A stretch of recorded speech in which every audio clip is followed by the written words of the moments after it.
So, I watched this documentary called Finders Keepers.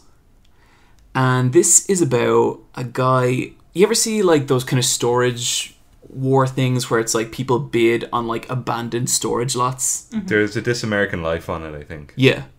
So, a guy bids on one of them, and in the storage lot, he finds, like, a barbecue grill. He opens it up, and he finds an amputated human foot. Like a human A human foot. Okay. Semi-mummified. Like, not with bandages, but just, like, it's been preserved. But, like, is it smelly? I don't think so because of the way it was preserved. Is it slightly charred?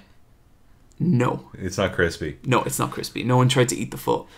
But, and this is like the first part of this that really blew my mind, where his first instinct is, I'm going to make so much fucking money off this foot. How? He sets up, like, a freak show that's just the foot. But then the police confiscate it, and they take it, right? And he... Was part of a cadaver, yeah. Yeah. And he's real indignant about this. And he's so indignant that he continues running his freak show, and the only, like, thing in the show is the grill that the foot was in. And he charges adults $3 and kids $1 to look at it. Fast forward a little bit, and the police are releasing custody of the foot, but the guy whose foot it was shows up and goes, I'd like my foot back, please. I lost it in a plane accident. And the other guy goes, fuck you, I paid for that foot. And the movie is about those two characters vying for control of the foot. Okay, is the movie a live action retelling of this, or is it It actually is a documentary. Okay, that's insane. With footage of the two men. Footage. Yeah. Footage. Niamh, get the fuck out. Do the two men ever, like, share a scene? I think there is one scene... Yes, they do. And I don't want to reveal the context of it, but it's on national television. Because you know how in King of Kong, it shows, like, Steve Wiebe and Billy Mitchell, but there's only, like, one scene where they're actually in the same room together. Yeah. But mostly it's just talking heads with them, like, trash-talking each other. Yeah, it's a lot of that, and they hate each other. And it just goes, like, this weird direction, because, like, this occurrence on national television happens, and that kind of... Neither of them are in a good place. Neither of these people... Life has not worked out like they would have planned. Yeah, some guy lost his foot. Yeah, some guy has no foot. But the guy who bought the foot, he has both his feet, but maybe... No soul? Maybe he has not developed as a human being should. And the way their lives go after television, after their, like, show on national television, it's really, one of them, things turn out real good, and the other, it's fucking dark, dude. I hope, like, karmic retribution means that the guy without the foot and stuff takes a turn for the It gets best really for him. emotional, because the guy's like, yeah, I lost that foot in a plane accident. How did it get in the barbecue? Where my dad was driving a plane, and the foot is the only thing I have to remember him by. But my own foot is the only thing I have to remember. But why was the foot in the barbecue grill if it was in a... He wanted to preserve the foot, so... Smoking it? He's eating the foot. He had a separate process to, like do, like, an amateur kind of mummifying of the foot, and then he kept it in the barbecue grill. I think gave the barbecue grill to his mom, who put it in storage, who eventually forgot to pay for storage. The guy was not too concerned about his foot if he gave it to his mom, who put it in storage. Unfortunately, the guy who lost his foot also had several vices, we'll say, that may have meant he was not keeping track of things the way he should have been. And so he's only got one real foot. Does he have a prosthetic foot? Yes. Okay, so, like, he's not in a wheelchair. He's just kind of got, like, a bit of a hobble. Yeah. Okay, yeah. Like he probably can't run. And it's probably not well. No. Like, I just really want, like, one guy is running away with the foot and the other guy's like, but that's not fair. And the other guy, it's like he has a little pro wrestler in him, and he's, like, cutting promos on the guy without a foot, and he's like, I guess you could say, this isn't what I'm saying, I'm quoting the film, I don't think this is that tasteful, but he's like, I guess you could say, He doesn't have a leg to stand on. Yeah, that's because he took it. It's Finders Keepers. It's on Netflix, and for our American listeners, who I know are the majority, I don't know if it's on American Netflix, but it is definitely worth tracking down, because it's a wild ride. Good times.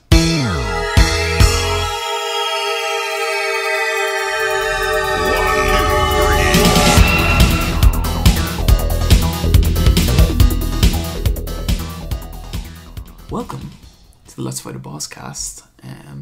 I am here with the machine hewn from flesh and bone, Niamh. These feet were made for dancing.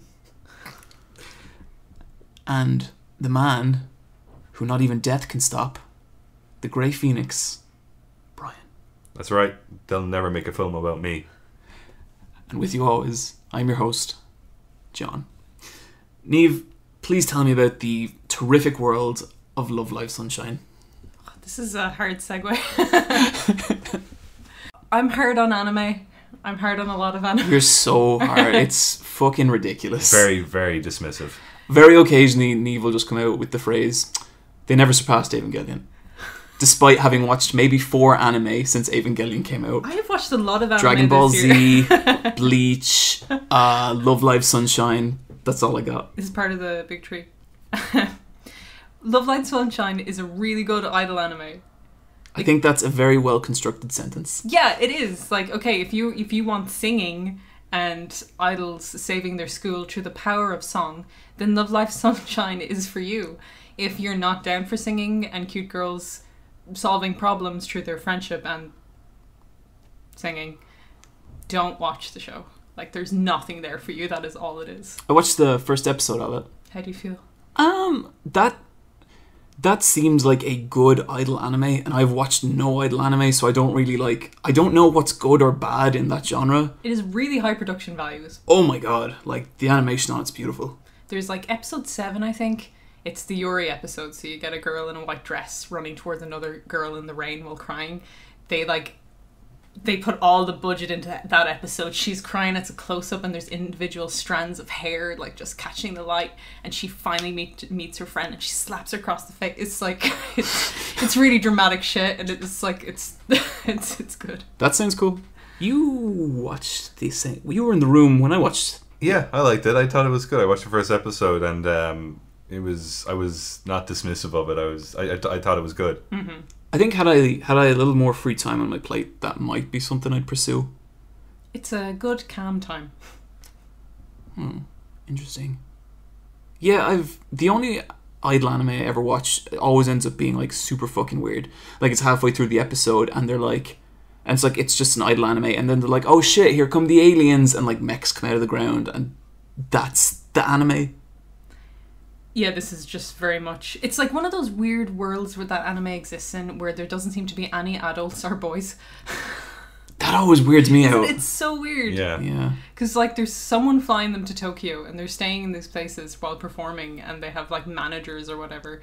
At least the old group of girls did Muse. But you never see them, so it's like this weird shadow realm. That always feels kind of sinister to me. Mm-hmm. Like not in a way that like there's anything sinister behind the production, but it's like, what happened on this planet? Do you think like in the final scene it'll be a twist and actually all like mental hospital patients? You could do it, or they're all connected through VR. Yeah. This is... It sounds like something like that, where it's just, did you realize? And then you go back and you're like, yeah, there was nobody else in the world. Chiki-chan was just a brain in a jar the whole time. So I went to GameStop. How was that experience? The physical shop. It was fucking weird. I haven't been in a good long time. So the first thing I noticed, half the game shop, not games. Yeah, in fact, maybe over half the games. It's like Minecraft t-shirts, pop vinyls, and like really overpriced figures. But the weirdest part was that when I looked at the games, there was the highest concentration of weeb games that I've ever seen. Like anime fighters, anime RPGs, all that kind of shit. That was nearly like a third of their physical media.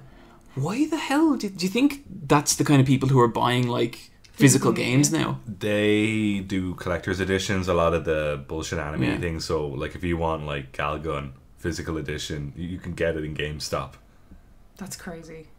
I presume, yeah, because if I was if you're collecting stuff, you would probably want a physical copy of that. Yeah. But you would be more okay with just downloading a digital copy of something more AAA like Deus Ex or whatever. Yeah, it's so strange because it's like now the gulf is like it goes straight from like Dengeki Bunko fighting Climax, which is just like the A1 Pictures fighting game with like Kirito and stuff in it, and it goes from that to like FIFA 2016. Like those are the two kind of games that GameStop stock now. FIFA 2016 is launching this week. So the GameStops, I think it's out on Friday, which is the day this podcast comes out. But let's say we rewind time a tiny bit and say that the Thursday, the day before, they'll be doing the midnight launches in pretty much all the GameStops across Ireland. I don't know what it's like in America, but like FIFA... I'm sure FIFA and Madden probably have similar release strategies. Yeah, but like at that point, GameStop just becomes like a FIFA outlet for like 24 hours and it gets insane. But then it also has all the anime bullshit and then like, you know, kid games. And like it was really specific, and like the fighting game where like the main character is Super Sonico, they had a physical copy of that. Yeah, Dengeki Bunko. Yeah, no, that's Dengeki Bunko is... But she's in that. No, there's two very similar games, and the other one is like Neo something something something Burst. Oh, Nitro Plus Blasters Plus. That's it. Yeah. I can totally understand how you confuse those two. Yeah, sorry. I should learn more anime. Yeah. I'm so sorry, everyone. But you haven't been watching anime. You've been watching Vice Principals. Oh, yeah. Vice Principals, Season 1. It just finished on HBO. What a fucking season. What a crazy fucking show. Yeah. So I mentioned it before. It's made by Jodie Hill and it stars Danny McBride. And it's like just one of their weird South Carolina crazy stories about Danny McBride and another guy, Walton Goggins, and they're both the vice principals of a high school, and they work together to take down this new principal that is replacing the previous principal, but they both want that position. And it is the darkest fucking show I've ever seen. Is the new principal a man? No, it's a black woman called Belinda Brown. And there's a photo of her in her house, like, shaking hands with Michelle Obama. Like, she's, like, they hate her. And she has done nothing wrong, and it's awful. Absolutely awful. Yeah, I need to watch that. I need to catch up on that and Mr. Robot. Yeah. It's super dark. It's, like, darker than Deadwood or anything like that. Like, it's fucked. But it's also extremely funny. Is it like, is the darkness comes from basically them being racist, misogynist? Is that where the darkness comes from? Like, it'll be like you're watching a Judd Apatow comedy kind of routine, but then all of a sudden a character will make a decision, and it's not funny anymore, and you're like, but you can't do that. kind of like in an Always Sunny kind of way. Yeah. Where you're like, ooh. Yeah, it's super dark. Is it that kind of thing where like they have a crazy amount of not even hatred but just complete discard and disdain for this one person, and there's no good reason for it? Yeah, and one will do something, but then the other one will encourage the other one, and then they're both like one-upping each other because they're so competitive. And this is in the second episode.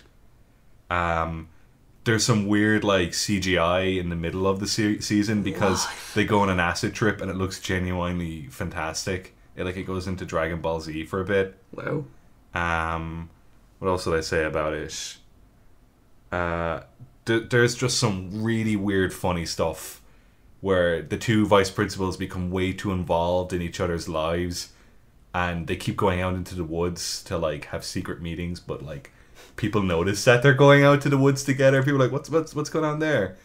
And then like they both have their own personal lives with their own subplots, and they both kind of help each other out in that aspect, but it's there's no need for it. Like, it's just this weird theatrical CGI HBO like fuck. I don't know what the fuck it is. But the way they did the production was they never shot a pilot.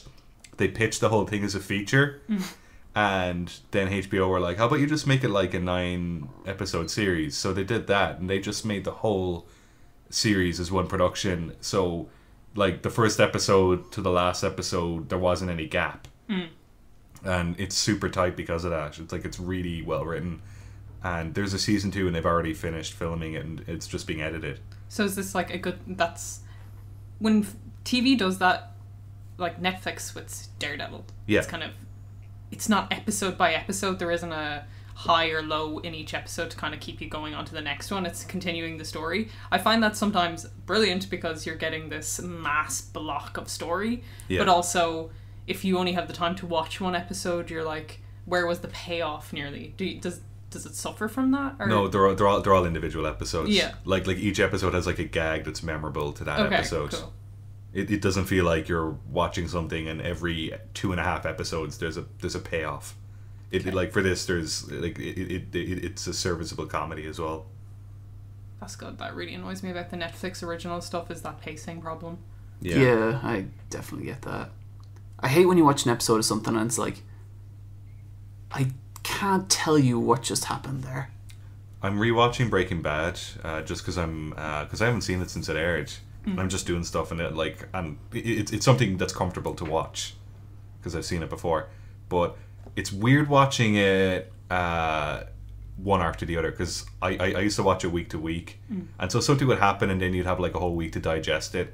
But when you're watching it one after the other, the character's decision making is so weird. Yeah, it's kind of maddening. Because every 2 episodes they've completely, like especially Walt and Jesse were like they hate each other and then they're friends, but then they hate each other and then they're friends. Yeah, and they like boomerang with that so much. It happens about 5 or 6 times. I binged that as a series, and that's what I had that as a problem narratively. Was it did seem all over the place decision making wise. I was watching that since about season 2, and like I always felt like I had just the kind of right amount. It was definitely much easier to watch week to week logically, but just it makes more binge sense. watching logic, the illogic kind of goes a bit out of the place. What way did you watch? What way did you guys watch The Wire? Binged it. Binged. Yeah, I binged Yeah. it and I loved it. Same here. Yeah, It's an interesting thing because binging is a thing now, and you talk about storytelling and what TV works to be binged and that way and what doesn't. Like, I've kind of noticed something, that if I'm trying to get into like a new kind of show, like it's something that I haven't watched before, I have a much higher likelihood of getting into it if I binge like 5 or 6 episodes and like immerse myself in it. But if I like watch one and then watch another a couple of days later and another a couple of days later, it's like it won't penetrate me hard enough. you're not emotionally invested. it doesn't hook you. We're editing that out. Yeah. But yeah, it's interesting. I think like viewing habits are really weird, how it kind of changes your perception of a show. So one thing I wanted to mention real quick was that I ordered this low poly Virtua Fighter Akira, and I think it's Akira's model from Virtua Fighter 2, I think, and it's a Figma, but it's really polygonal, so it's got like a lot of kind of flat like planes and stuff. And goddamn, if it isn't the most beautiful little figure, I love it so much. And he looks like, it's so cool because it's like pretty much a 1-to-1 translation of what you would get if you booted up Virtua Fighter on the Sega Saturn. And I just wanted to give it a little shout out, and people should go check it out because these figures are so fucking cool. And I really hope we get more like low poly figures in the future, because like they're 1-to-1. Tekken 2. Tekken 2, like, man, I'd love like the Lego men from Final Fantasy 7, like really highly rendered. I'd really like a Mario 64 Mario. Oh yeah, I think that'd be nice. You know they can do it as well. Like, I really love Snake's his Nendroid head. Yeah, it's that looks super so cool. Niamh, tell me about Saga Volume 6. I caught up with Saga. I had kind of dropped off for a while, and this was a really good volume to get back into because there's another time skip. This is the one where it starts at the school. Yeah. I know the one. Exactly. They did a time skip before and I wasn't into it. I didn't feel it works, but this one really sets everything up in a different place. Like, everyone has moved on from our original story, and we're kind of getting to a point where they need to band back together, which kind of gives it this like feel like it's gone on longer than its 6 volumes. Yeah. So that was really fun. Really enjoyed it. Fiona Staples is only getting better and better with her drawing. She even has some nice backgrounds in this I one. love her artwork. Like, I think like she's not like the fanciest illustrator, but like just with kind of expressions and stuff, she's just fucking solid. She works like so closely with the writer that she's given kind of free reign to really imagine what some of these monsters will look like, and there's just panels she does that come out of nowhere. You turn a page and you're left speechless. Like when it was the big like ball sack troll monster. Oh yeah. That was like one of those whoa shit moments, or the dragon sucking itself off. Yeah. Like there was like this comic series dragon. is so fucking weird. Who's your favorite, like, not main character, but like incidental character? That guy's sister is cool. Yeah, the brand. Yeah. Was that She's him? great, yeah. Uh, I liked Yeah. I liked yeah, she's great, but oh well.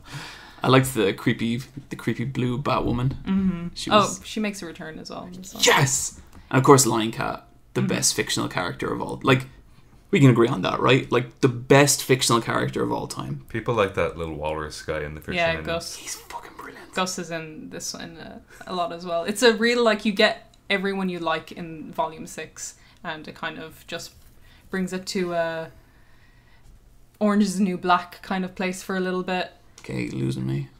It's just prison. Women. It's good stuff. I really recommend it. I feel like that and Preacher are these kind of comics that are so far above any other American comic I've read. Like with those two, I feel like I'm watching a TV show. Does that make sense? Yeah. Like, I get the same level of enjoyment from that as I would from, like, you know, watching like a Breaking Bad or a Game of Thrones. It's nearly that kind of experience. You should check out The Wicked and the Divine. Yeah. It's a really good series. I've heard of this. What's the... It's about the old gods coming back, but they're kind of pop stars and celebrities in Okay, the I world. haven't heard of It's this. getting a TV show adaptation, isn't it? I hope so. It's amazing. It's like American Gods, but pop starry, or like the Morrigan comes back as a goth metal singer. Okay, sold. It's good stuff. Cool. I really, really like Bryan K. Vaughan. He's a really good writer. Like, he wrote the best episodes of Lost. Like, he's just really, really good at sci-fi Yeah, totally. and cliffhangers. And with that, we're going to move into our strategy talk.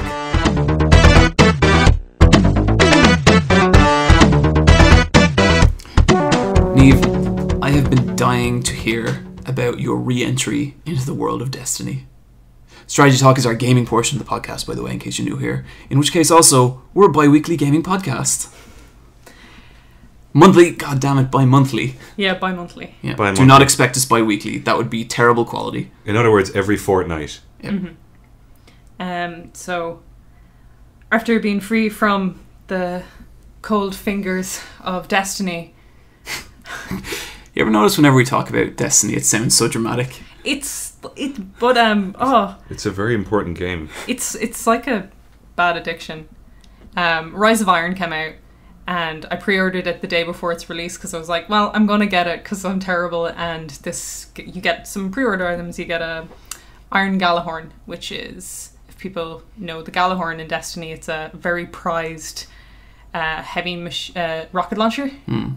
So I was like, finally, cool, I'll get a Galahorn if I pre-order this. So I pre-ordered, downloaded it, booted up the game, realised I was too low a light level to play any of the story mode. So I spent about 8 hours grinding to get my light level up until I was able to do it. And when you get to a certain point, it goes up really fast, so I was over the light level eventually. Wanted to get my pre-order gun. Turns out the gun is just a skin. You have to unlock this. You have to first do a 5-part, like multi-part mission to get the gun, and then just attach the skin to make it kind of look a bit cooler. Was pretty bummed about that. So my first experience wasn't great. Sometimes, Niamh, like, you talk about Destiny, and I always feel like I'm listening to someone explaining how they went to one of those timeshare meetings. And came back with a house. Yeah. Yeah. Like, it's like, well, you know, I tried to leave, but then they made all these really... But this is the thing. I realise why I love and hate Destiny. I hate games like Cookie Clickers and stuff like that, where the goal is just to go up in numbers. Okay. I feel it's insidious, and it kind of appeals to this part of the human condition where we love repetition and we love doing this. It's an addictive quality. And Destiny, I'm aware is the most addictive game I've ever played, and I hate myself because when I'm playing it, I know I'm not enjoying myself. I'm going to come away 8 hours later and enjoying while I'm playing it. While I'm playing it, I'm like, this is so good, I love Destiny. Like, it's firing off the right. Yeah, it's firing, like, the gameplay's so solid. I'm, like, shooting things. I bought a exotic gun from Xur, and it was just beautiful to shoot, and I was like, this is so nice to play. I'll just sit here and do another mission. I'll just sit here until I get another engram. Then it's like 8 hours later, all I'm doing is replacing guns I have with other guns and seeing this light go up.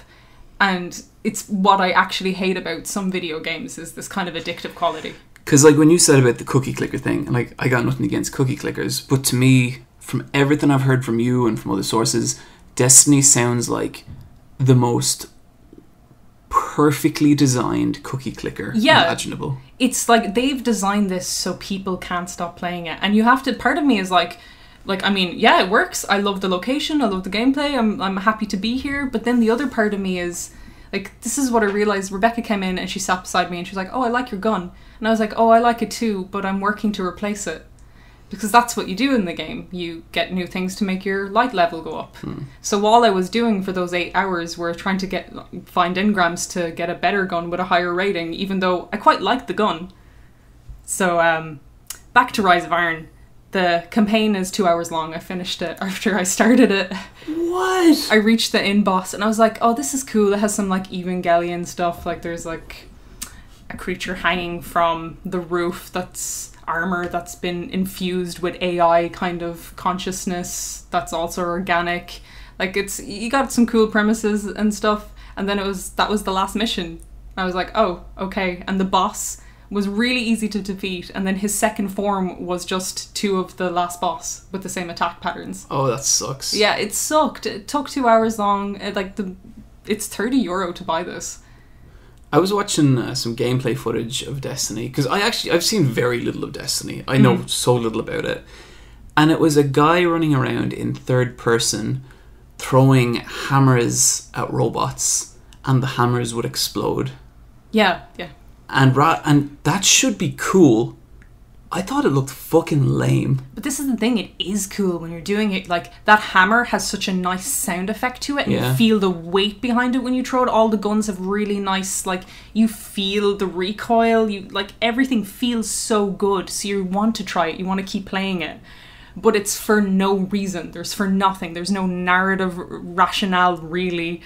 All you're doing is replacing the items you've worked so hard to get anyway. It's just the cycle, this continuous loop that I'm walking, and I know I'm walking it, and I'm just doing it anyway. I'm gonna buy Destiny 2. But this is, like... now, I'm not even saying this in a kind of bad way, but that's because Destiny is, like, focus tested to fire off those neurons in your brain and make you do that. Which is why I'll never play it, I think. Like, I considered playing it many times, but I feel like the best outcome is I end up where you are, and I don't want that. See, I can't go as deep as I probably would like to go because I don't have a team to play it with, so I'm not going to get to do this raid. So you're saying that if we start playing... We could do the raids, John. Come on. Bryan, take my hand. Nope. Fuck that. Yeah. I'd rather do crystal meth. It's pretty much the same feeling. Why don't we just combine those two things? Destiny. Rise of Iron. Rise of Iron. You really sound like you're not enjoying it. Oh, but I've been playing it non-stop as well. This is the problem. I enjoy it, but also I know why I enjoy it, and I enjoy it in the same way an addict likes their vice. Like you're smiling, so you're happy. Yeah. Yeah, it's kind of a shame smile, though. No, she loves it. It's like, yeah. Yeah. It kind of makes me intense. I don't know. I don't like talking about it. Well, don't worry. There's only like a couple of 100 people listening. It's fine. I have been playing more Bravely Second. That game's fucking awesome. That's such a good and pure thing in the world. It's compared so to Destiny. good and and this is gonna sound weird, but the menus in that game are so fucking well done. It's like whatever I want to do in a fight, it's like I think of it, then 2 seconds later it's done, because everything, like, you click on something, like a split second later, you're on the next thing. And I know that doesn't sound significant, but one RPG I bounced off was Dragon Quest VIII on PS2, because the menus in that, like, you hit attack and like 8 seconds later you attack, and that's fucking crazy. With this, it's like you attack and then instantly, like, the attack's put in, your guy's attacking, it's over, enemy goes, it's back to you. And like the fights are so fast, like if you want them to be. And man, it's a fantastic game. Like, I'm really amazed at how much I like it. And the characters are great, the backstories are great, and like the job system is really cool. They keep doing this thing where like you'll be walking along, and so you'll meet a samurai, and the samurai's got a problem, and then you're like, oh, I'll help you out, buddy, because I want to get the samurai job class. But then it turns out his problem is related to a summoner, and you're like, oh shit, I want the summoner job class. And you have to side with one side or the other, and that's the class you get. But they tell all these really fun, weird little stories with it, and like, you don't have to do them, but they're kind of one of the most enjoyable parts of the game. All around, that game is goddamn terrific. I love it. I would really, especially anyone who's fallen off RPGs, I feel like this game series is Japan's apology to you for being like, you know what, there's a lot of stupid shit with Japanese RPGs, but here you go. It's all fixed. Such a user-friendly experience. I think even if you've fallen off gaming, it might be a good one to get, because like, depending on where you're at, you can up, again with the menu system being really easy, you can up the difficulty super easily, you can up the encounter rate really easily, you can lower the difficulty, and it's all there, easily done, and it instantly takes away what gripe you had at that stage. Yeah. I would say that if you've never been into JRPGs, this is not going to be the game to convince you. But if you have even the slightest appreciation for them, it's like great. We need to get a copy in your hands at some point, Bryan, because this is, to me, a shoe-in for the Let's Fight a Boss cast hall of hard work and success. Okay. Niamh, you've been playing Dead Rising 2 off the record. Yeah. So I had never played this game before. I played like Dead Rising 1, and I hadn't played the second one at all. But I wanted to get the HD pack has come out for the PlayStation 4 and the Xbox One. So I wanted to get the one with Frank West returning in it, which is off the record. It's really good. It's really fun. It really feels like a 2011 video game, though. I'll bet. It's like, it opens up and Frank's got a titty out in his wrestling gear, because it's like he's a washed up dude now. He really made his money and his name after the original Outbreak, and he was a big deal. And then towards the end, he's overweight on a couch being like, I need to get my life back together. That's just the Frank West I want. I forgot how hard these games are. First run through is very difficult. Like, they're not designed for you to beat it on your first playthrough. Like, I think you can, but it's nearly impossible. I've lost so many people already. Yeah. I was just like running by going, oh, too slow. I think I played the first game and I was really, really bad at it. I thought it was so hard. Yeah, like, I like, Dead Rising 1 is one of my favourite games ever. I fucking love it. But like, yeah, you die your first run through. You don't have the stats or the skills to be able to do anything good. So then, like, you get 6 hours in, start again with a new leveled up Frank, and then you can start making proper progress. So, like, you have that timer thing anyway. Then Frank seems to be infected, so he takes this... Zombrex. Yes, Zombrex. Yeah, Zombrex. Which you can get in the local chemist. And that adds another thing to it, because you need to take that every few hours. So, but you have to go out into the world and find it first, which is very stressful. Yep. Like, I don't have one right now, and I'm like, Frank's getting the chills. The story, like, I mean, this is 2011, and it's this game. I couldn't get over how sexist some of the start of it is. Oh, really? Okay, it's just like, you have Frank, and you're like, yeah, cool, it's Frank. And then the first time you see, like, women, they're hanging around the other, wrestling announcer guy, and they're both like in these tiny dresses. I remember them. They got their arms around him, and then they gently cross each other and touch each other's boobs. So it's like, ooh, some slight lesbianism as well. And it's like, that's the first like woman you get. Then the second woman you get is becomes Frank's tech girl. All of a sudden, she's the leader of that zombie Yeah, Riker. I remember her too. Oracle. Yeah, basically it's Oracle. She comes in, hands Frank like an earpiece, and was like, "So I can keep in contact." And she just sits down at the computer, and I was like, "All right, thanks, tech girl." So like they're going with that. So it really does have a 2011 feel to it. Whatever, I knew what I was getting. You know. Yeah. I'm kind of going with the Frank experience and trying to enjoy it for that stuff. I mean, like those, like with the story stuff, those films are fucking B movies. Mm-hmm. But I nearly appreciate how hard they lean into that. Yeah, that there's some part of me that was like, this is so over the top video gaming. It's like nearly like satire, but I kind of know it's not satire as well, you know. So there's a bit of a disconnect, but I'm still enjoying it despite that anyway. Because I mean, he's dressed in a onesie now with some like, with a fedora, and he's going around with a dildo. So it's, you know, it's you can't take it too serious. Yeah, it's like Saints Row at that point. Yeah. One thing I liked, I played the original Dead Rising 2, and I thought it was like a big letdown from Dead Rising 1 for like really specific weird reasons that I don't think a lot of people would agree with. But one thing I really liked that they did Off the Record is the original protagonist from Dead Rising 2 is now a psychopath, one of the human bosses in Off the Record. That's cool. He's the motorbike guy. Yeah. Have you seen him? I'm not very far into it. You come across this guy, and he's like, it's him and Frank talking, and he's like, "Oh, there's a lot of crazy people out there, Frank. You got to be careful." He's like, "I need to get some Zombrex for my daughter," and he's got like a doll in his backpack, and he takes her out, and is like, "Look, it's my daughter." And in Dead Rising 2, where he's the protagonist, his daughter's real and alive, so it's nearly like Dead Rising 2 is happening in his head. Oh, okay. So I thought that was pretty. So it's fucking an cool. alternate reality That's kind pretty of story. clever. Yeah, that's cool. Just like Love Live, the whole thing's a lie. So I know this is like my 8th time bringing this up, but You played Street Fighter, John. I played Street Fighter 5. Oh, good. Do you like that game? Well, you know, it's funny because I have a long and detailed explanation about my thoughts on Street. I played look, I've finished the story mode. The story mode's really cool. It's not a good story. It's really well done. The cutscenes are cool. It made me really happy to see Ryu get over his emotional problems. Did he? Yep, he beats up a slime man, and he's like, "I can fight again." Oh, I think we all just need to find our slime man. Yeah. You just gotta go into the sewers and find him. Yeah, I've also been playing just a shit ton of that game again. I'm still playing as Jury.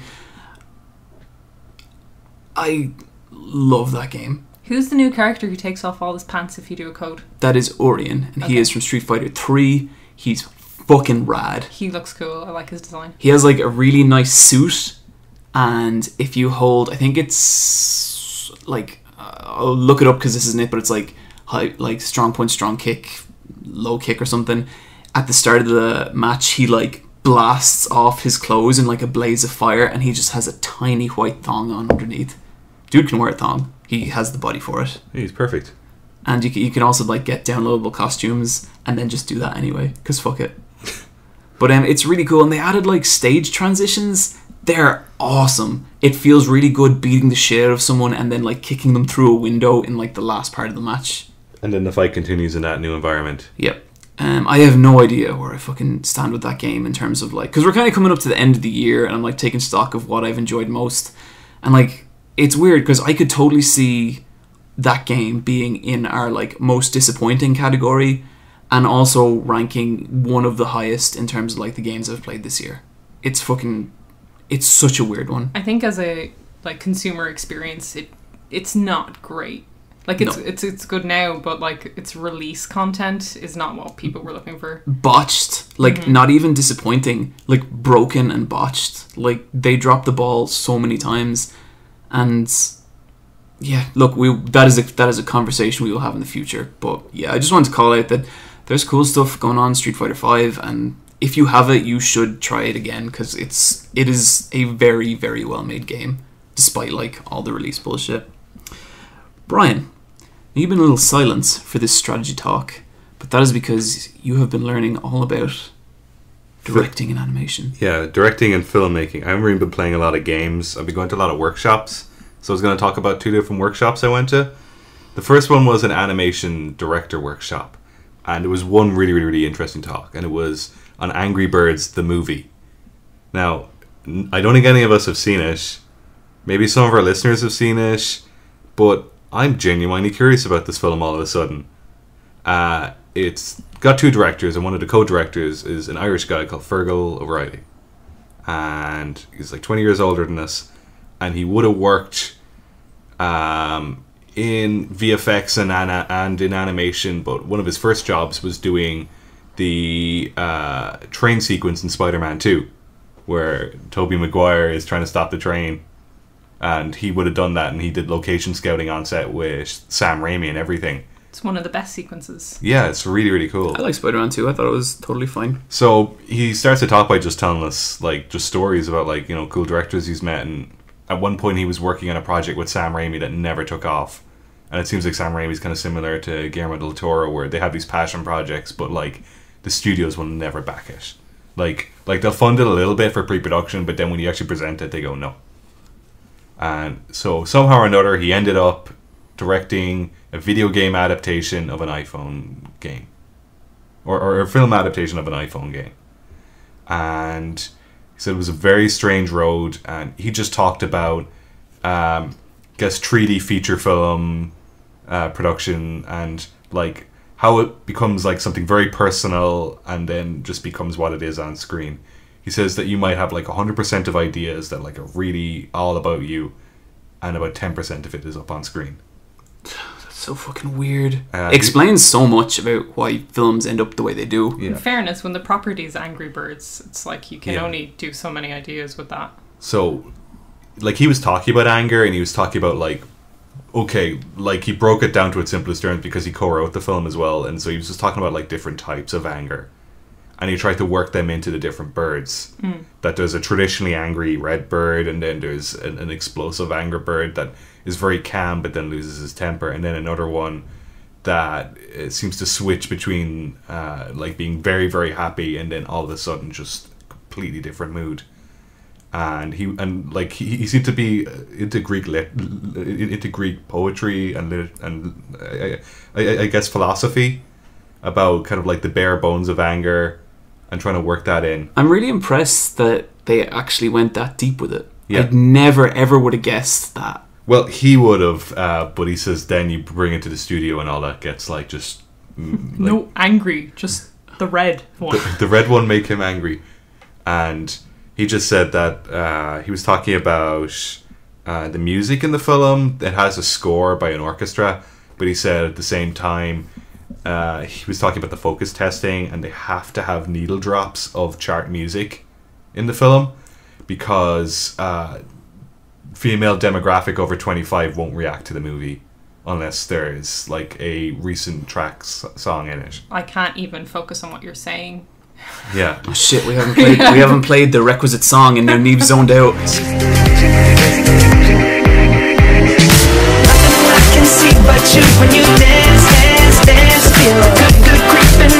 But then he was talking about the focus testing, and that's when it got real interesting because he brought in like scans of the focus testing, and he just says when a film costs $100 million to make, like the studio are so frightened it's not going to make its money back, so they focus test the shit out of it 2 months before release and tweak stuff based on that. So that, like, he had just scanned pictures of all the feedback forms of all like it doesn't say their names, but it'll say whether it's a boy or girl and what age they are. So he has like stuff from kids, and it's like, I like this, reminds you of the Lego movie, and it said if it reminded them of a movie that did well a year or two ago, they didn't touch anything. Especially something like Lego movie. But then there'd just be like, just I didn't like the music during this bit, I didn't get the blue one. Focus testing is depressing as hell. Yeah, it's such a like race towards the middle. You know, it's like let's not offend anyone. Yeah, let's just make the most dead center thing possible. And there was a great bit afterwards where Fergal's showing all the focus testing forms, and then he kind of goes, because Tom Moore is in the crowd, who directed Secret of Kells and Song of the Sea, and he goes, Tom, did you ever do focus testing? And he just goes, nah. They're completely different. But he was saying that it's a project you work on for 4 years, you shit your pants every day, like, it's insane. It's just you pushing a boulder, and sometimes people help you, but you're always pushing that boulder. And then it's just a movie that a bunch of assholes talk about on a podcast for 5 minutes. Yeah. But that's all that movie could ever be because of what it was created as, you know? That will never be anything special or tell an interesting story, despite this guy wanting that. And, like, it's the kind of thing we'd never see. I would love... Because this guy sounds decent. Like, he sounds like a good director. Yeah. I'd love his Angry Birds. Yeah. He says there are personal achievements in the film, and there was stuff that he was able to argue that got in, and he just said, like, the main focus of the film, and, like, it was based on the feedback, and he worked it into the film, was that he tried to keep, because there's 3 main birds in it, he tried to make, like, that happen as soon as possible, and have that throughout the whole film, because that's the most interesting part of the film. But, like, he writes it off as a success, and it seemed to do well, even though when you hear about that, like, a year or two ago, you just dismiss it immediately, because, like, Angry Birds was big in, like, 2012. I'd say there's so many good production stories of, like, thing gets big, gets licensed to a studio, and, like, that person has to then figure out how to make a feature Minecraft movie, you know? Do you know who's in charge of the Minecraft movie? It's the same guys who are in charge of the Lego movie? Nope. Really? Is this the Australian duo of fun? No. Mac from Always Sunny is the creative. What the fuck? Yep. So, like, he's in charge of the funny in the Minecraft movie. Okay, sure. Yeah. But this is the thing, It works. will we get, like, Mac being able to do an interesting thing, or we'll get Mac focus test to the end of the world? It's going to get focus tested. It's going to be, like, I'm sure there'll be, like, 2 or 3, like, broken jokes that, like, Always Sunny fans will, like, latch onto, but the rest of it'll just be, like... Maybe one of the characters will get addicted to meth again. Yeah. Yeah, I'd like that. Like, one of the creepers... Yeah, the creepers on meth. I'm sure there's a really great YouTube video about that already. They'd let 2 creepers down the cave, and they'll be huffing glue, and they'll be like, this is the wrong type of glue. It's supposed to be the one that's poisonous. Yeah, and then the other filmmaking workshop I was going to talk about is, yesterday I went to a talk by Greg Sestero. This is fucking fascinating. Who played Mark in the film The Room, which is considered one of the worst movies ever made.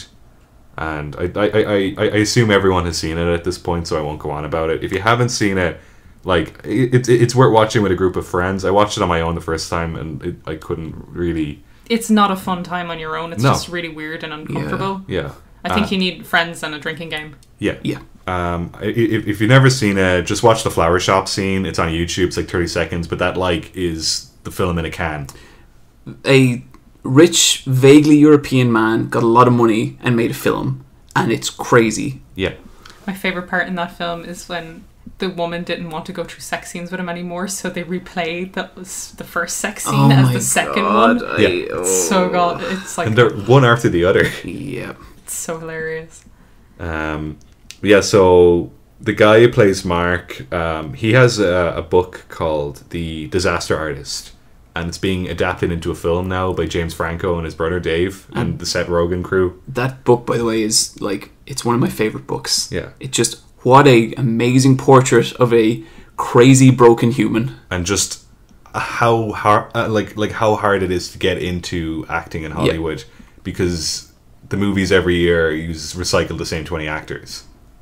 And it's so hard to break into that. Yeah, totally.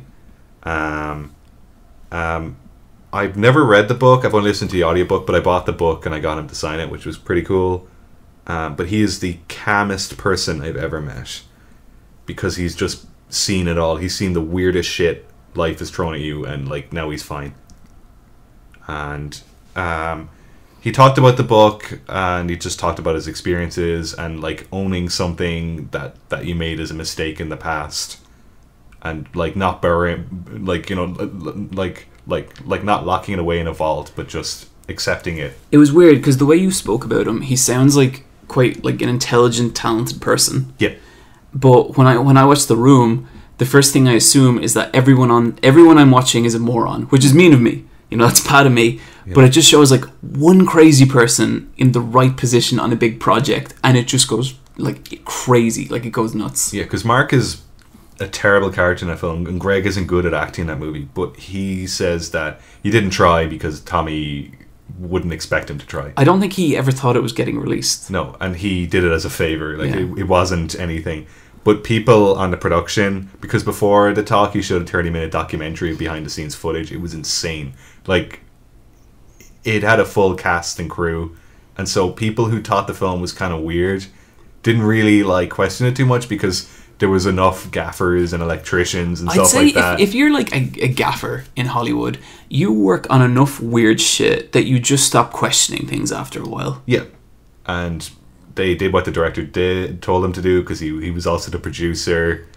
But it was just a really, really, really, really good talk, and I highly recommend the book. The book is way better than that film. Yeah, the book's amazing. Audiobook's very good as well, because read by the guy, and like he does impressions of how everyone talks, and it's something else. His impression of Tommy's amazing. Yeah, because like I like the film for what it is. I don't. It has like a huge cult following, and I'm not really that into it. But Jesus, that book is so good. Yeah. He showed some other behind the scenes footage. So he showed Tommy's shop that he owns, where he sells clothes, called Fashion Street USA, and he sells Levi's jeans. But it's like Tommy walking down the stairs dressed as a Shakespearean bard, and he's like, "To be or not to be," and then he's like, "We sell Levi's jeans," and it's just this super famous ad that's shown in San Francisco. But that's like his main job, and that's why it was $6 million out of his own pocket. Yeah, I think it's still quite suspect. But then at the end of the talk was the best part, where Greg showed a trailer for a film that he's making, and he's directing this movie. It's not out yet on YouTube, but it's called Best Friends, and Greg is playing like an out of work actor in Hollywood who meets a strange man, and the strange man is played by Tommy Wiseau, driving a hearse, and he's a mortician, and it looks like a cross between The Room and Drive, where it's a con man heist movie. What's wrong, Niamh? And it looks super fucking dark. And at the end of it, they talked about like working with Tommy, and Greg says like he knows how to work with Tommy. He knows how to get like a genuine performance out of him, where he's not taking advantage of him, but he knows how to get the weirdness. Yeah. Where it's this mixture of like broken, genuine, like insanity. Which I think is like what you could say about The Room. Like, it's genuine. Yeah. Like, it's someone really trying. The guy interviewing Greg was the guy who directed Once and the new film Sing Street, which I didn't know, but I don't really care. I'm trying to think, what was Once the one about the two musical? Songwriter. Yeah. I fucking hate Irish film. Yeah. That shit. So like, I think he also did like In America. I don't know. It was like a really shitty film about a family traveling to America, and it was bollocks. Irish cinema is pretty terrible. Yeah, so like he's being personally interviewed by Irish cinema in in physical form, and it was like the most boring guy who mostly talked about himself. And after the talk, like my friend Seamus was like, "So what you think?" And I was like, "It was really good. I wish that other guy didn't talk about himself the whole time." And Seamus was like, "You can't say that. He's right behind us." And I was like, "I don't care. You can say that. Yeah, Let him hear that. Yeah. Fuck him." I think I saw an interview, and it was like, Steve Simpson, the illustrator, Yeah. and who's that kind of? He did the Vodafone ads. We haven't liked them for a long time. He does like the Beast cartoons. Chris Judge. Chris Judge. It was Steve Simpson interviewing Chris Judge, and Steve Simpson just kept bringing up his own work. And like, Chris Judge wasn't the greatest interview either. I've seen talks with him since then. He's gotten better, but it was so terrible. But that's kind of like a world that we're not a part of, but it's the Irish Illustrators Guild, and once you get in there, it's just dick sucking central. Yep. Circular dick sucking. Yeah, that's when it's like the Ouroboros. Yeah. Oh my god. What's wrong, Niamh? Niamh, what's wrong? It looked like John was doing like he mimed a circle, so I could just imagine the circle of dick. Yeah, I'd like to apologise to the listeners that they can't see. This is a very crude it episode. really did like illustrate it well. Yeah. It is, but you know, like, the people want reality, and they're getting it. Okay, like I can, if there's any like cowards listening to this podcast, and turn it off right now, because it's only going to get like realer from here. Yeah, we all agreed at that before we started. I just enjoy these workshops, and we live in Dublin, and it's a very unique place where just a lot of interesting people. Moving on to our quick time events.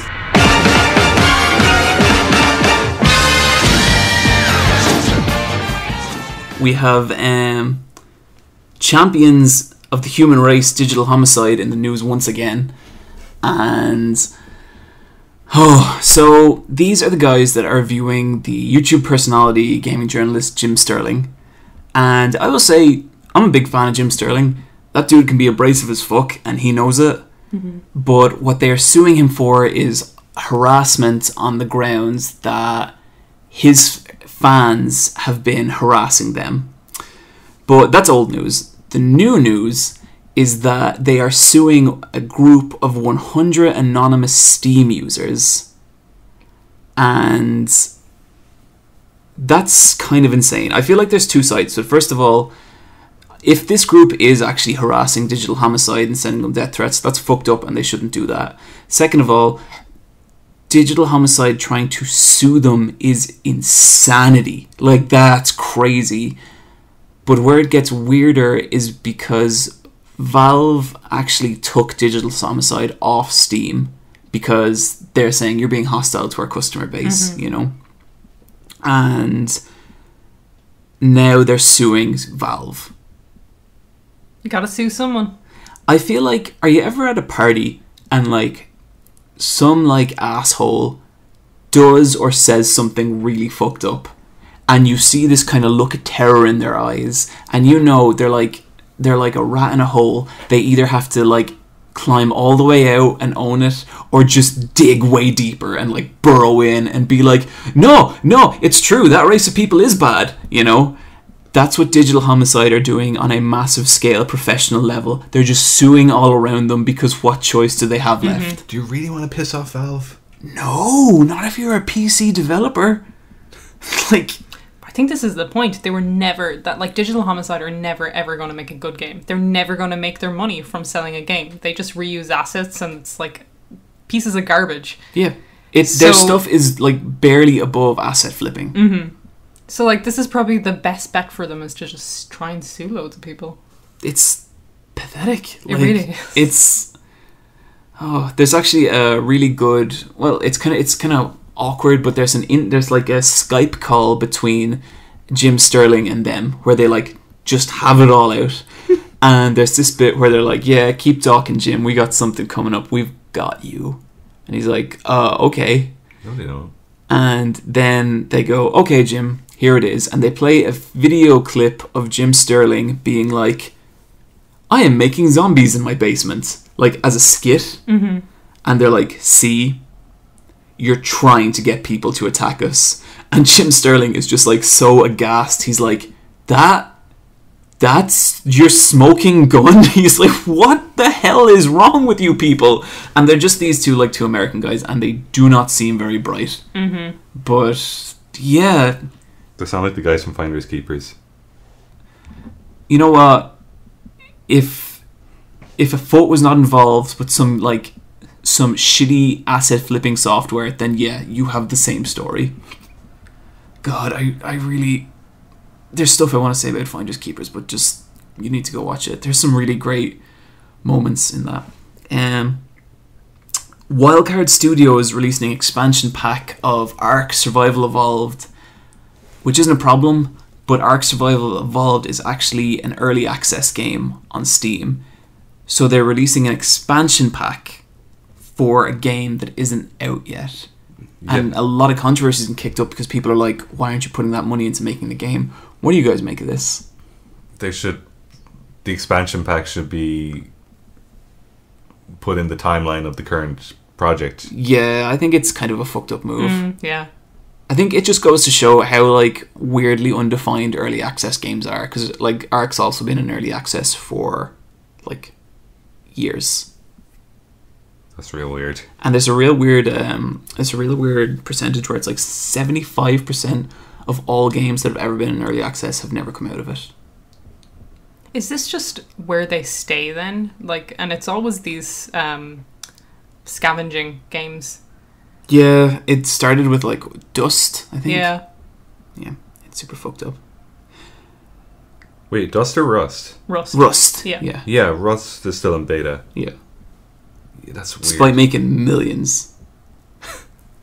Conor McGregor, I put this on just because Conor McGregor's Irish and We're an Irish podcast. That does talk Yeah, about that adds video up. games. That adds up. We all know Conor McGregor personally. Yeah, he Yeah. lives down the corner. Yeah, he actually does live very close to where. We had him on the podcast before. Yeah. Yeah. Sorry, it's not. Episode 00. Yeah. Well, a new trailer for Call of Duty Infinite Warfare starring Kit Harington from Game of Thrones. Yay! He's the bad guy. And Conor Aw. McGregor, who is Kit's possibly right-hand man. Another bad guy. He looks good. The models look really nice. It's really interesting how Call of Duty is getting so celebrity-filled. Yeah. Like, I mean, they had Kevin Spacey before, but this is really like, no, these are main characters. We're doing this now. We have celebrity faces in our games. So I like Conor McGregor. Like he's a character, and I like my big exaggerated cartoon characters in real life. Anytime I've seen him in like an ad, he's usually pretty terrible. How is his acting? From this trailer, he literally punches a guy in the face on the ground. So, Yeah, you know, he pulls it off well. they know what they're working with there. I don't think he has a large role. I think he is like maybe a glorified bodyguard to Kit Harington's character. Or He something. sounds like Stone Cold in the first Expendables movie. He's just like a walking muscle tower. And that's all he's used for in that film. It also shows their spacesuits in this trailer that Kit Harington is wearing. They are not a cool design. Oh really? Yeah, it's like they have like cling film, like a really small domed helmet over their face, really small, and like it doesn't look chunky in a way that space stuff should look, or it doesn't look slick in a way that a well-designed Destiny-esque space kind of costume looks. It kind of looks crappy. I was like, that's a bit bad sci-fi. But the game itself looks really beautiful. It was a nice trailer. Yeah. How much do you think like celebrity shit helps? Because I don't know. Because I'd never look at a game and be like, Conor McGregor's in that. Yeah. I should check that out. They hired the right actors for it. Like they're about like Jon Snow's so cool, guys. Yeah. And like Conor McGregor's always winning the fights. Maybe it's for like the people who like Call of Duty. Like I think maybe they'll Kit love Harington and Conor McGregor are big pulls. It's kind of weird how much Call of Duty and Battlefield are separating each other from each other Yeah. now. Battlefield going the World War One route. Battlefield is on the cusp of introducing World War One wizards. Like that's how far it's pushing that. I can't direction. wait for that game. I haven't bought a Battlefield in ages, and I'm like, I am definitely getting that one. That looks like such an interesting story. And this is going like full Hollywood sci-fi explosions, Kit Harington kind of thing. It's just it is really becoming the blockbuster game it has always been, I guess. It's probably like for normos, like you know, like Wayne in D4 and his girlfriend Jacinta, and he's playing it because it's his one game he buys annually in November. Brian, As well as break FIFA. that sentence down for our American viewers. A rich Dublin lad who has a PS3 that he bought at launch, and he like blows the dust off and plays his fucking annual. His girlfriend buys him the PS4 Oh, for yeah. his birthday, though. Yeah, and he's like, "Oh, Jason, yeah, cool. Did you get FIFA? What the fuck is Rocket League? I wouldn't play that." And she's like, "I know you'd like it. It's got robot cars in it." And he's like, "Oh, fuck that. I wouldn't play that shit at all." Jacinta's the real gamer here. Yeah. And so he's playing it anyway, and he goes, "Oh, this is Jason York."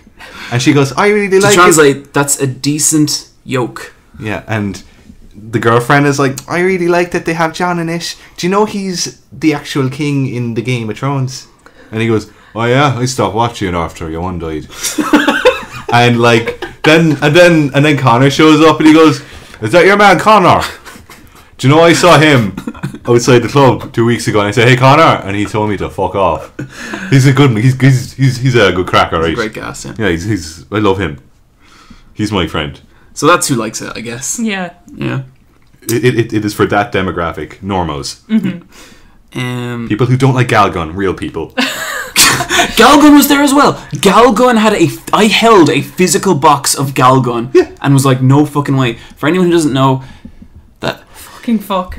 Don't expect Galgun. Galgun. No, we're in too deep. I have to do it now. Just type it into YouTube and have a good time. Galgun is a light gun shooter based in Tokyo where you must shoot girls with your pheromone gun. Because what happened is Cupid arrows has hit you, so every woman in like kilometer radius like flocks towards you. Yeah.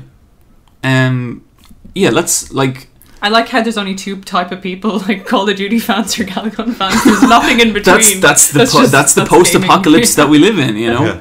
I'm sure we'll talk about Galgun more for like Game of the Year stuff, but GameStop. That's how GameStop works. Yeah. There's no middle ground. There's nobody who's like, hey, Galgun. hey, I think I might get Tomb Raider. Yeah. Nope. And like it's crazy because you can fall into being like the FIFA player or the Galgun player. Like it can happen so fast. I went in there looking for Bravely Second just to see what price it was, and that wasn't around. But the crazy thing is, Bravely Second isn't even anime enough for their anime section. Mm-hmm. Like their anime section is just like artistic. full on. Like they might as well sell like body pillows next to it. Like they might as well. There should be a bunch of fucking like Asuna body pillows next to that section because that's how hardcore it is. Maybe someday that'd be sweet. Yeah, sure. Although I think I like Shion better than Asuna. Oh my god. Who's she on? She's a cool sniper. I love her. See, she's cool. Yeah, but still stop. You love her, do you? I can't. I have entered into a contract with someone and we're working our way through season 2 and I am not breaking that promise. I really like Kiroto. I saw him on the street a few weeks ago and I said, hey, Kiroto. And he said, hey, fuck off. Nice guy. That seems to be a common occurrence in Ireland lately. Yeah. Dublin gets everyone.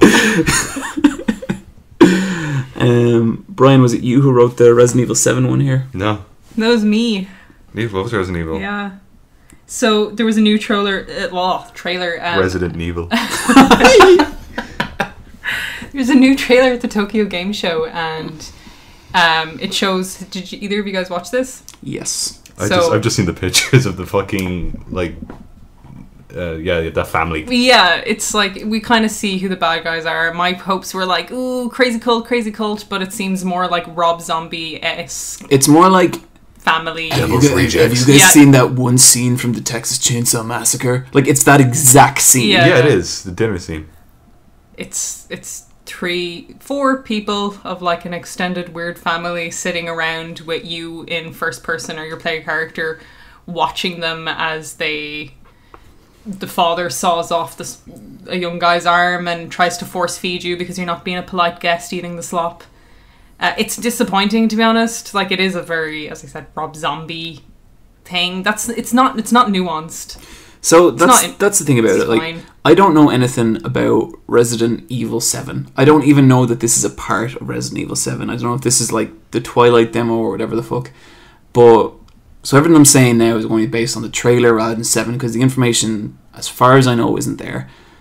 There is no subtlety or atmosphere to, and like I'm a huge horror fan and I really want Resident Evil to be great, but it like the bit where like he doesn't saw off the guy's arm, but he stabs his son in the arm and then just starts cutting it.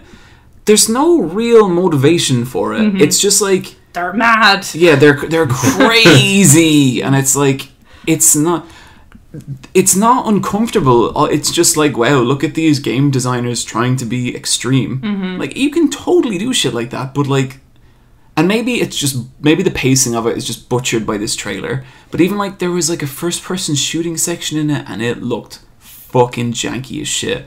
And I'm really worried about Resident Evil 7. Like, yeah, same here. It's out in like what, 3 months? January, yeah. Really I soon. really want it to be good. I really, really want it to be good. I think that premise, just the whole like weird hick family in a cabin that's kidnapped someone, doesn't really lend itself for something interesting and nuanced. Like, what games do best is atmosphere and slow pacing, and this like.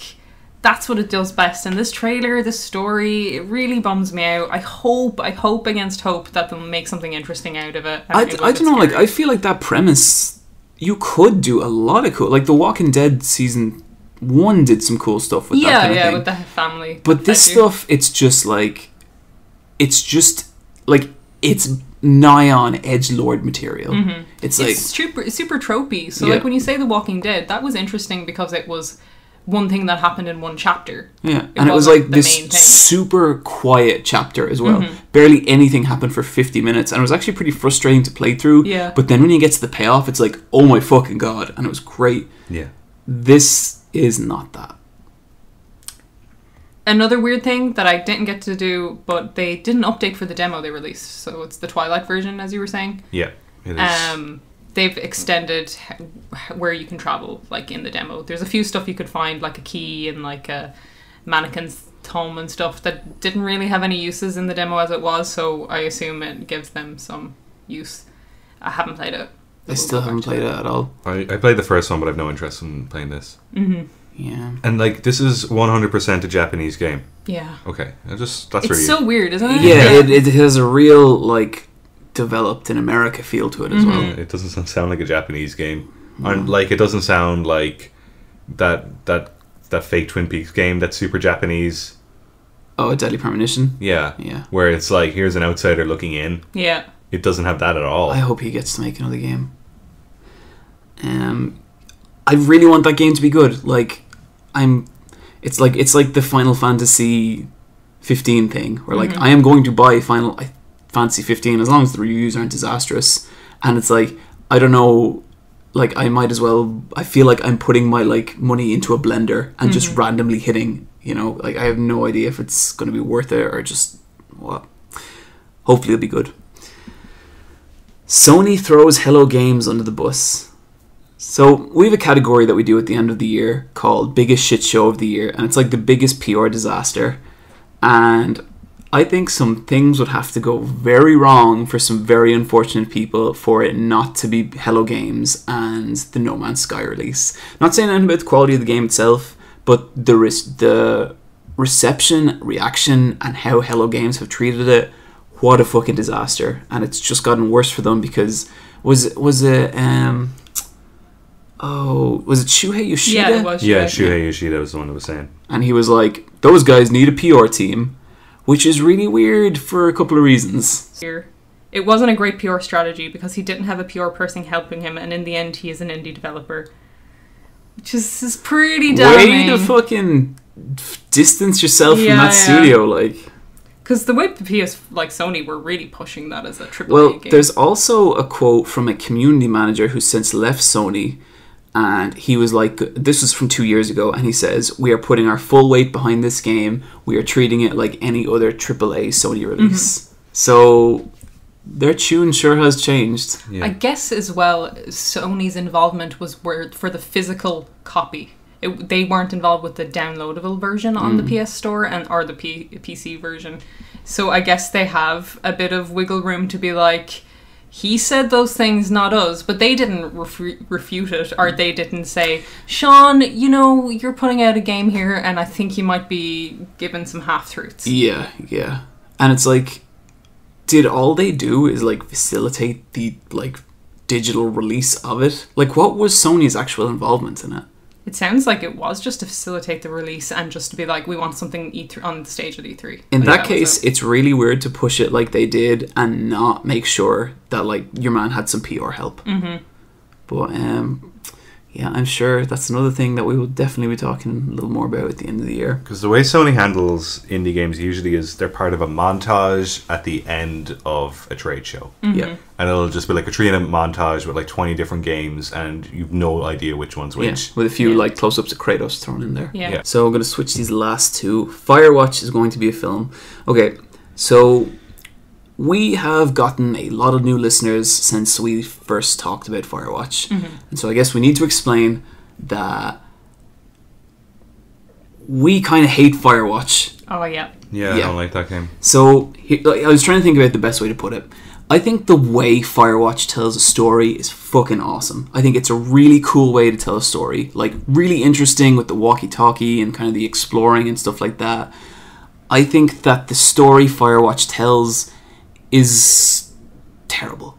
Like, it's a really bad story. It's meandering. It doesn't have a point. It doesn't have a central theme even. And I know people say, like, the central theme is your man trying to escape his problems.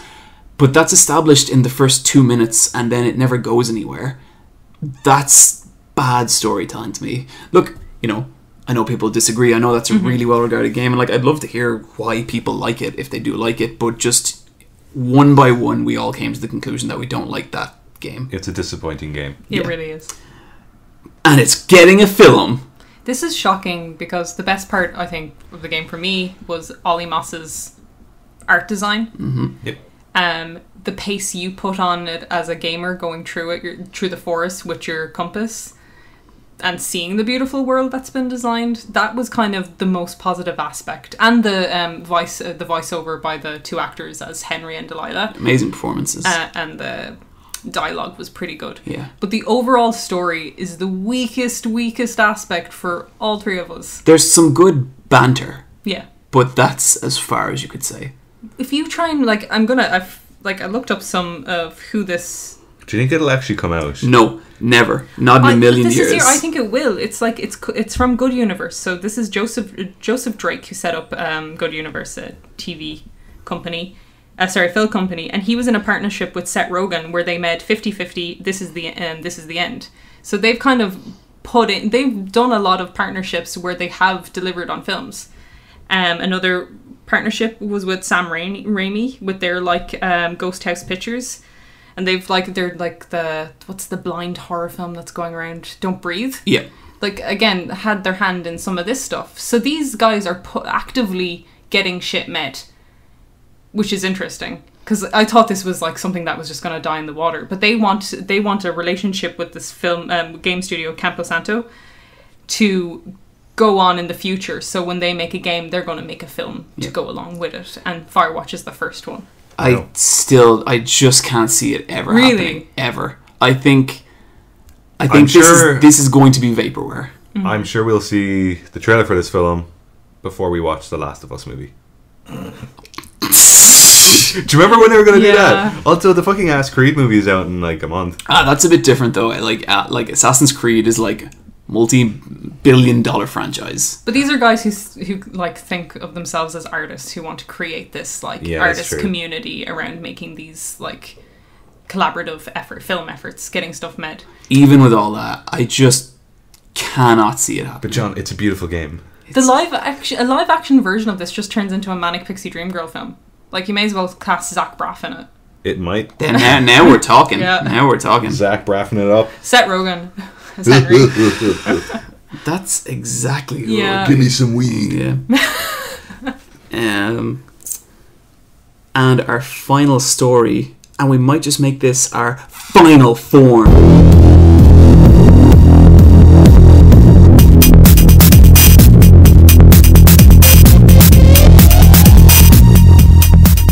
Palmer Luckey funds the Trump meme machine. So this is a really weird story, and there is a couple of layers to this, but essentially Palmer Luckey, like kind of inventor, you know, the boy genius behind the Oculus Rift. the I would say the golden boy of gaming technology for the last 2 or 3 years, has recently been outed as someone who, what's the name of the group? Nimble America. Who's a funder of Nimble America. And Nimble America is a group dedicated to bringing meme magic to real life. And what that means is that they want to use memes and internet culture to influence socio-political affairs. Specifically to promote Trump in this current election. To promote Trump and to bash Hillary. Yeah, Hillary bashing memes. Yeah.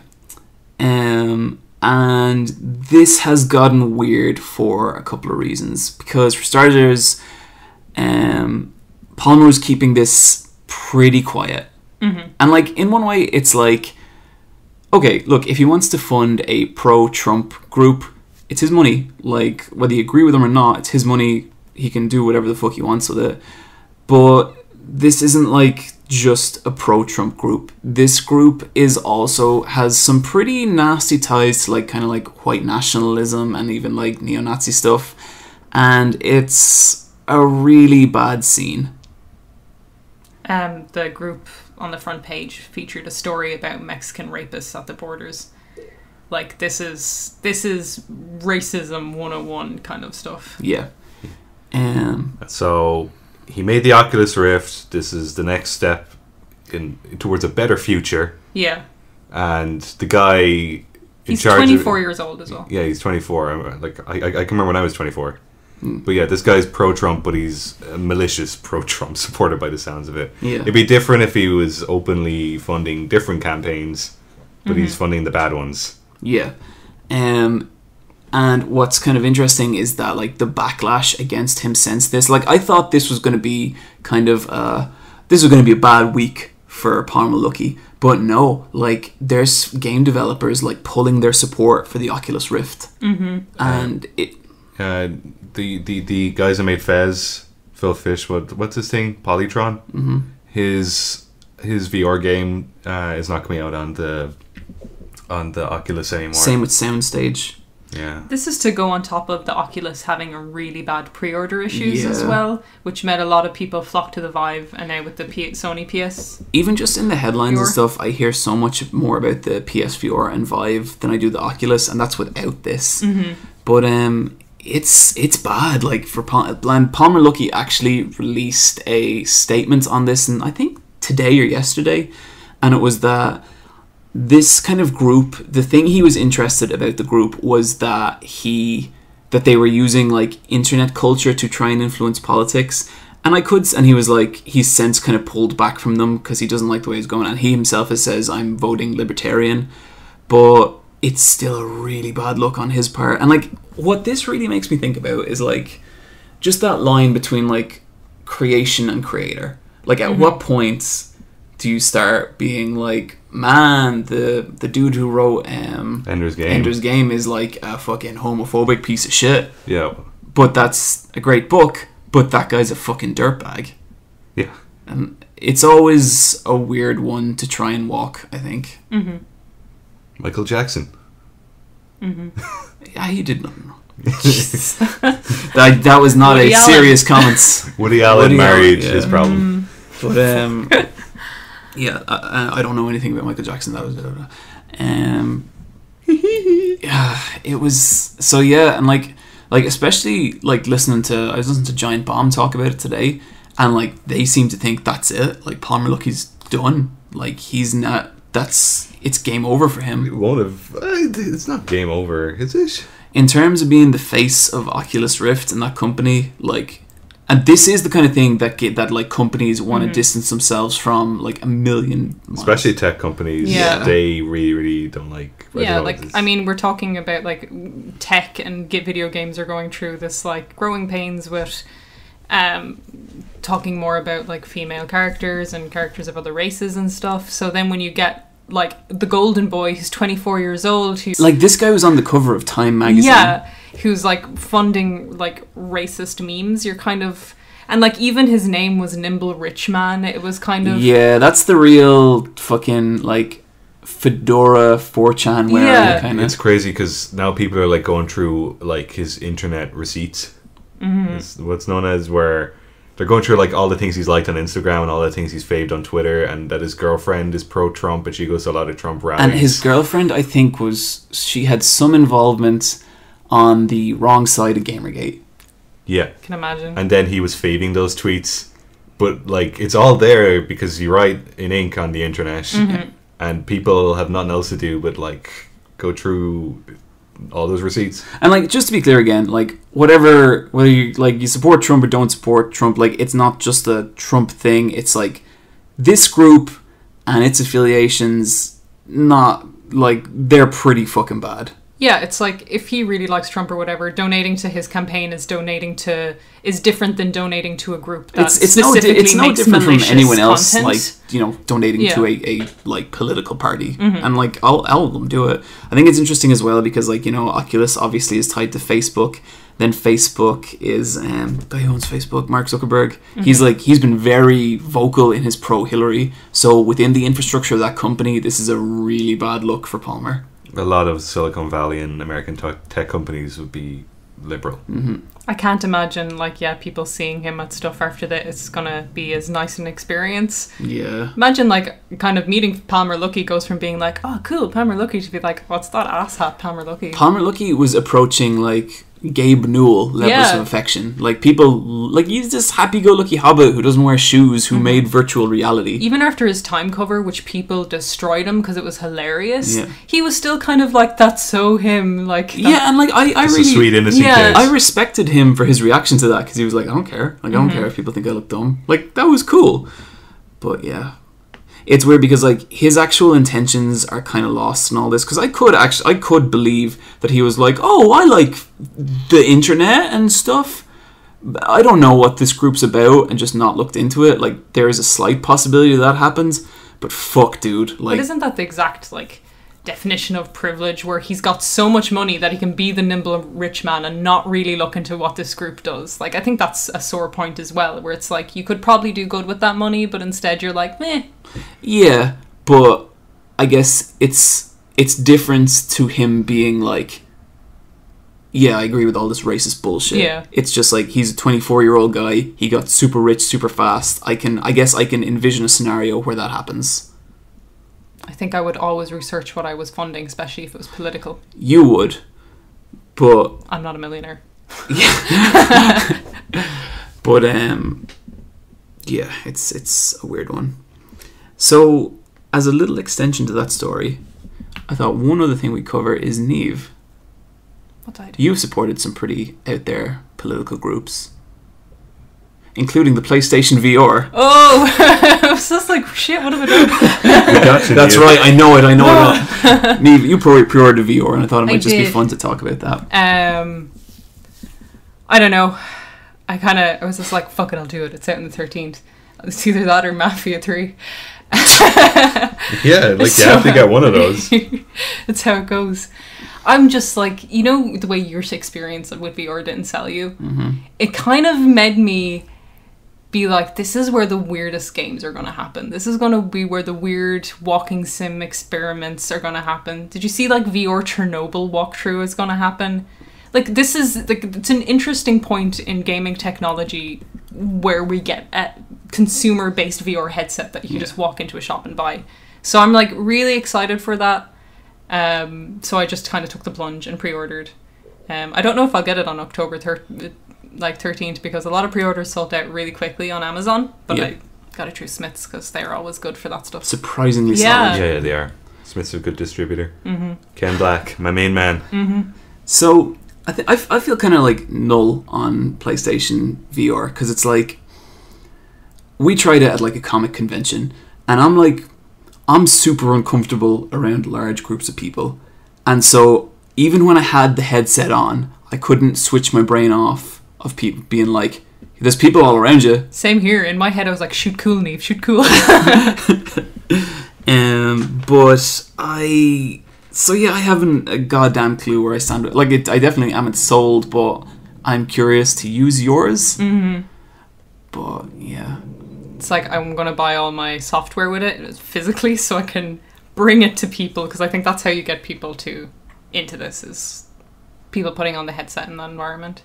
Are you ever worried, Niamh, that we never left? Always, all the time. Just layers and layers of lies. Mm-hmm. So, okay, look, here's how it should go down, okay? They ship you out your box, and it's a lovely, beautiful, elaborate box. And you open it up, and it's one of those boxes that takes like half an hour to open. It's got like all these layers and like boxes within boxes, and then finally you get to the last box, and you open it up, and there's nothing in there. Because that's where you put the VR that's already on your head, which you've been living in all your life. I used to get really freaked out about the theory that we're in a program. Yeah, We are. the Truman Show phenomenon. Yeah, where it's like the furthest thing we can see with a telescope is how far the program has been programmed, and the smallest thing with a microscope. That freaks me out because it's possible. Mm-hmm. If like I'm just There was like a scientist like a while ago, earlier this year, and he was like, yeah, I've run the math. We're like definitely in a program.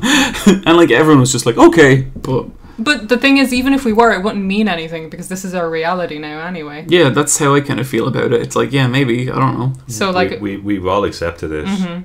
It's like if we create AI and like it can all think for itself and grow and progress, that's just creating another world. Yeah, and that was, I think, part of his theory. It was like, given how technology advances and how long time has been around, the chances of us not being a virtual reality are so tiny. But I mean, I don't know about that or anything. I just thought it was an interesting way of putting it. Well, I need the headset to break the wall, John, to find out. Yeah, but you don't need to put it on.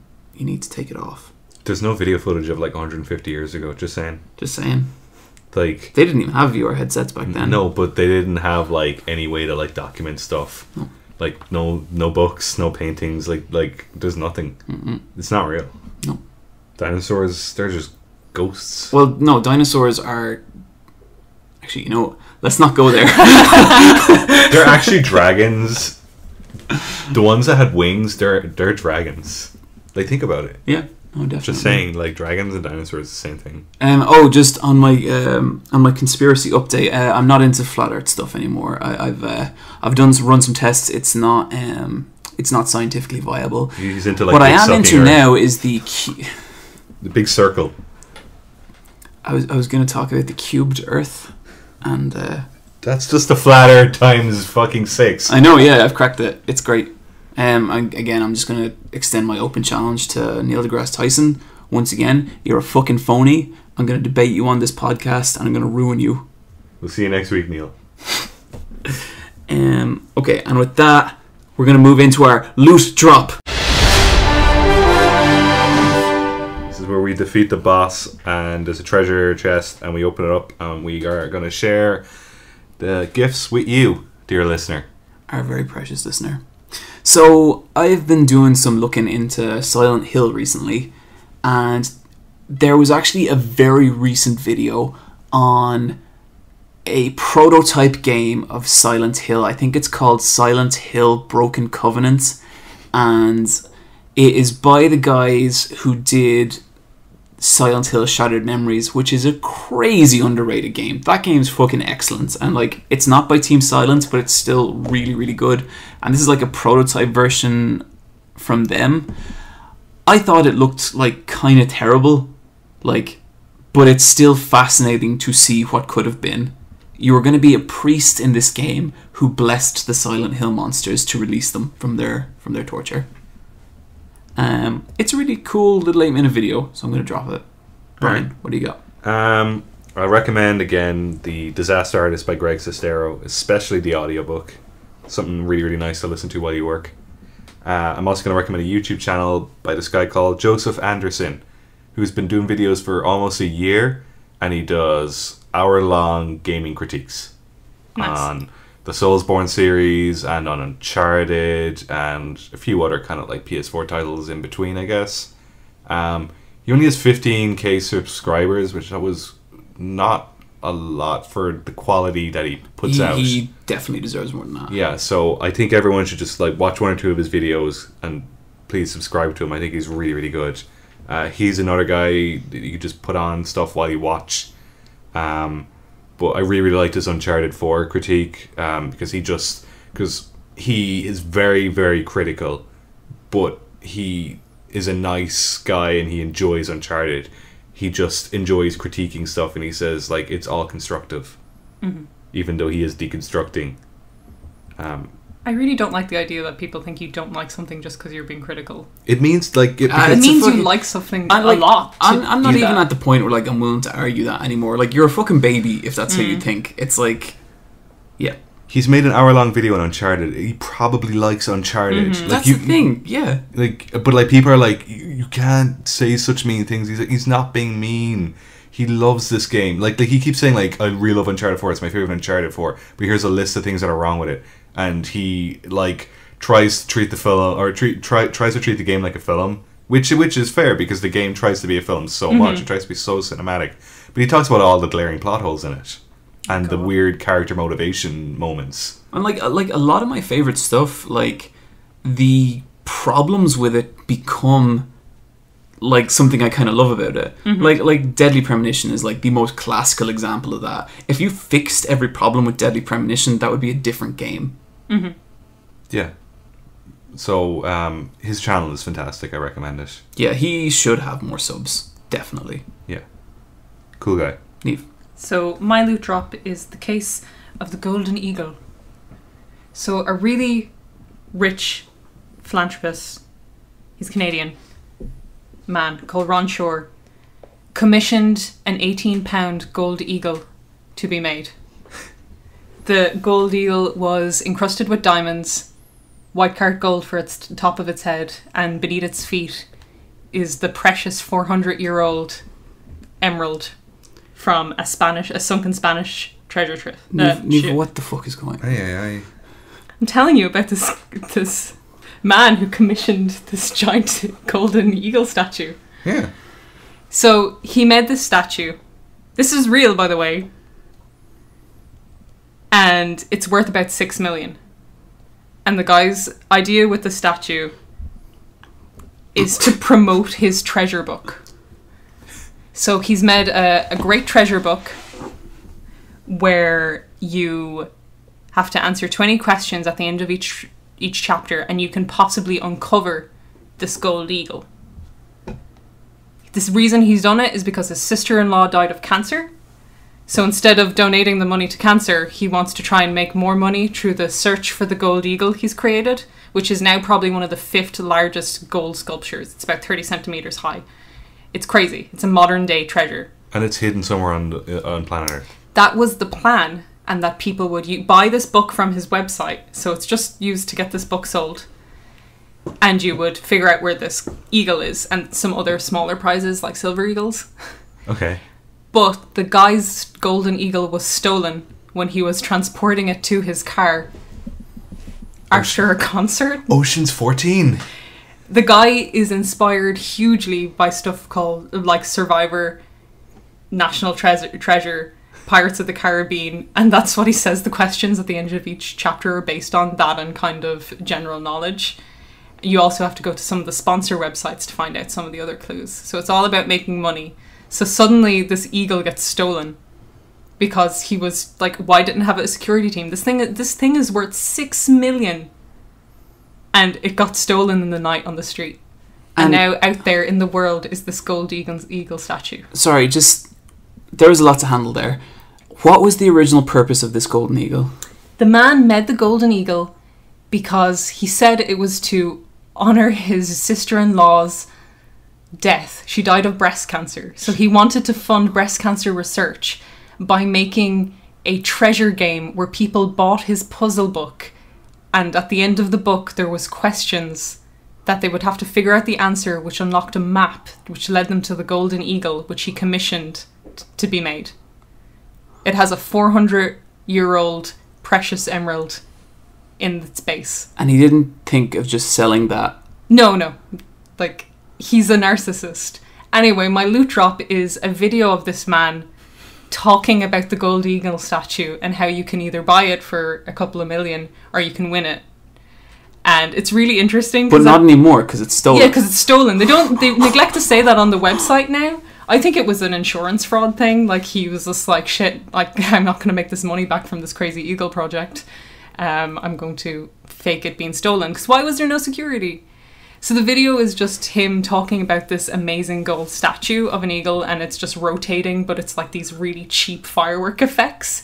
And at the end, he's like, if you're in media, please get in contact with me on my number, and gives out his number and his email address. So it's just... We're in media. Yeah, we're in media. Let's fucking break this case wide open. So next week we're going to have Neil deGrasse, and we're going to have this man. Mm-hmm. Neil deGrasse Tyson will not be here for long, trust me. So that's it. It's the video of the man and his gold eagle. I just love the idea that someone has stolen... They've totally melted it down. Like, all the jewels have been pried off that thing and melted it down. If it was really Or maybe stolen, it's like sitting up on like a PlayStation 2 Slim in like Brazil or somewhere. Yeah, some drug lord has Yeah. it. He's having a great time with it. So it's just the case of a modern treasure that was stolen.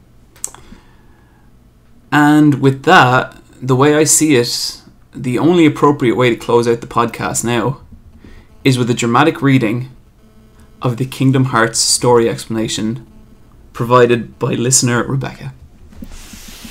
Read by yours truly, Bryan. A brief Kingdom Hearts synopsis for you. Some dude has split himself up into 13 different parts across time, much like Voldemort's Horcruxes, to create vessels to become the Seekers of Darkness, in the hopes that they will one day battle the 7 Warriors of Light, which will somehow bring about an ancient Keyblade. Our beautiful boy Sora is probably one of those 7 Warriors of Light. I love that it's probably, we don't even know. Niamh, if you interrupt again, Okay. You're off the podcast. But none of them are confirmed. Maybe the princesses of Heart from the first game are the Warriors of Light? Who knows? Anyway, Organization 13 from the second game, those dudes in the black coats, was kind of a hoax, and most of the members were likely tricked into joining with the false premise of getting their hearts back. So that Xehanort could use their bodies for his own gain. Some were aware of the plan, though, and totally into the idea, as revealed in Dream Drop Distance. Basically, this is all going to come to a head in Kingdom Hearts 3, and there's going to be a big war, probably, if the game exists. I'm so more confused than anything else. Wow. What are you confused about? I think I'm going to play Kingdom Hearts. That sounds fucking cool. And we got a few other people respond to that as well. I want to thank anyone who responded. We just don't have time to get through them all. But guys, that is going to do it for episode 33 of the strongest video game podcast, Let's Fight a Boss Cast. Thank you very much. Thank you so much, guys. We will see you in 2 weeks. And you can email us at askletsfightaboss@gmail.com. What's that, Bryan? AskLet'sFightABoss@gmail.com. Link in the description. You can also find us on Facebook. You can send us a message or a public comment. You can be mean to us on YouTube. Or SoundCloud. Yeah, or SoundCloud. There's so many tools to be mean to people on SoundCloud. Yeah. Oh, do people aren't mean on SoundCloud, are they?